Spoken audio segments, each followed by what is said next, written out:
Mon père Philippe et ma mère Marguerite seront fiers de moi, et cela je le promets.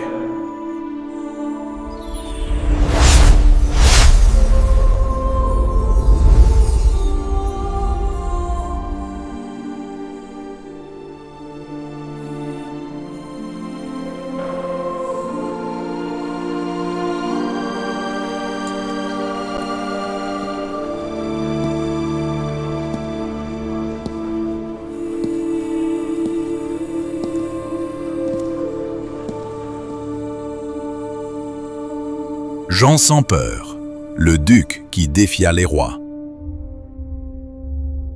Au cœur du XIVe siècle finissant, l'Europe est un monde de fer et de feu. Les royaumes s'affrontent dans la longue guerre de 100 ans. Les villes s'enrichissent, les princes complotent, et les grandes dynasties rivalisent pour la domination du continent.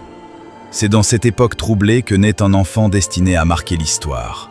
Le 28 mai 1371, dans le palais des Ducs à Dijon, vient au monde Jean sans peur, fils du puissant Philippe le Bon, fils du grand-duc Philippe le Hardi, fondateur de la puissance bourguignonne des Valois, et de Marguerite de Flandre, héritière des riches terres flamandes. Tu n'auras point de peur, mon gentil Jean. Dès son enfance, Jean grandit dans l'un des États les plus prospères d'Occident. La Bourgogne n'est plus seulement un duché, c'est une puissance. Des ports flamands aux vignobles de Bourgogne, des marchands de Bruges aux chevaliers de Dijon, un immense réseau de richesses et d'alliances se tisse sous l'autorité de son père. Mais Jean n'est pas destiné à une vie paisible, car le jeune prince brûle d'un désir, la gloire. En 1396, l'Europe chrétienne lance une grande croisade contre l'Empire ottoman. Jean, encore jeune prince, décide d'y participer. Les chevaliers d'Occident se rassemblent sous les bannières de la croix. L'armée traverse l'Europe, portée par l'enthousiasme et l'orgueil des nobles. Mais sur les rives du Danube, près de Nicopolis, le rêve chevaleresque tourne au désastre. Le siège et bataille de Nicopolis devient un piège sanglant. Les cavaliers occidentaux chargent avec bravoure, mais les armées du sultan les écrasent. Des milliers de chevaliers sont tués. Jean est capturé. Pendant plusieurs mois, il reste prisonnier de l'ennemi. Mais cette épreuve forge sa réputation. À son retour en Europe, les chroniqueurs commencent à l'appeler Jean sans peur. En 1404, la mort de Philippe le Hardi change le destin du prince. Jean devient duc de Bourgogne. À la tête de l'un des États les plus riches d'Europe, il hérite d'une puissance immense, mais aussi d'un royaume de France au bord du chaos. Car le roi Charles VI sombre dans la folie. Et lorsque le roi perd la raison, ce sont les princes qui gouvernent. Deux hommes se disputent alors le pouvoir, Jean de Bourgogne et le frère du roi, Louis d'Orléans. Mon cousin, vous devez me reconnaître comme votre roi. La rivalité devient bientôt une guerre secrète. Intrigues, espions, complots. La France se transforme en champ de bataille politique. Le 23 novembre 1407, un événement bouleverse le royaume. Dans une rue sombre de Paris, des hommes armés surgissent de l'ombre. Ils attaquent la litière du duc Louis d'Orléans. Le prince est massacré.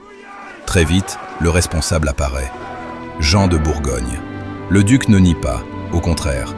Il revendique l'assassinat comme un acte nécessaire pour sauver le royaume. Cet acte, que Jean de Bourgogne revendique ici même, a été nécessaire devant la justice des hommes.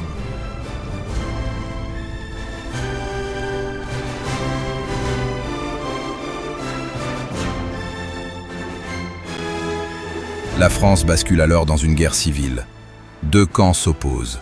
Les Bourguignons, fidèles à Jean, et les Armagnacs, partisans de la famille d'Orléans. Le sang coule dans les rues de Paris. Les alliances changent. Et pendant que les Français s'entre-déchirent, l'Angleterre observe. Au début du XVe siècle, la guerre ravage la France. Les Anglais avancent. Les Armagnacs résistent. La Bourgogne hésite. Jean sans peur sait qu'il doit choisir.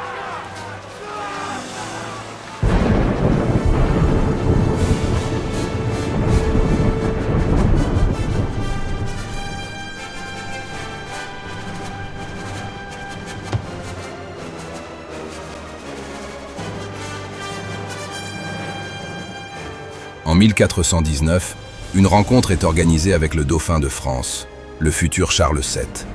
Le rendez-vous est fixé sur le pont de Montreux-Faux-Yonne. Les deux camps promettent la paix. Le duc s'avance. Quelques gardes seulement l'accompagnent. Mais soudain, les épées sortent. Un coup d'épée fatal s'abat sur Jean sans peur. Le 10 septembre 1419, l'un des princes les plus puissants d'Europe meurt assassiné. Le duc qui défia les rois vient de tomber. Mais l'histoire de la Bourgogne ne fait que commencer. Car après lui, ses descendants poursuivront l'œuvre amorcée, surprenant l'Europe par leur ambition et leur puissance. De génération en génération, ils façonneront un destin hors du commun et marqueront profondément l'histoire de France. La mort de Jean sans peur ne met pas fin à la guerre. Au contraire, son fils, Philippe le Bon, jure de le venger. Père, votre mort ne restera pas impunie. J'exige vengeance et je l'obtiendrai par le sang s'il le faut. La Bourgogne se rapproche de l'Angleterre et la guerre de 100 ans entre dans l'une de ses périodes les plus sombres. Mais une chose demeure certaine, Jean sans peur restera dans l'histoire comme l'un des princes les plus audacieux de son temps. Un homme capable de défier les rois, un stratège redouté, un duc qui osa faire trembler la couronne de France. Ce que vous venez de voir n'est qu'un chapitre de notre grand film, la saga des ducs de Bourgogne. Pour découvrir la suite de cette épopée historique, abonnez-vous et ne manquez aucune de nos productions.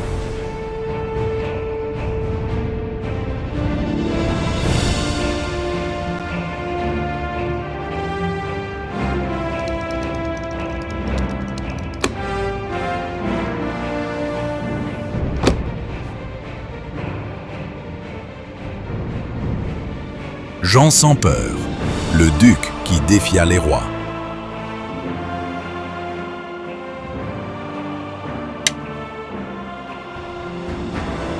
Parce qu'un autre cinéma naît.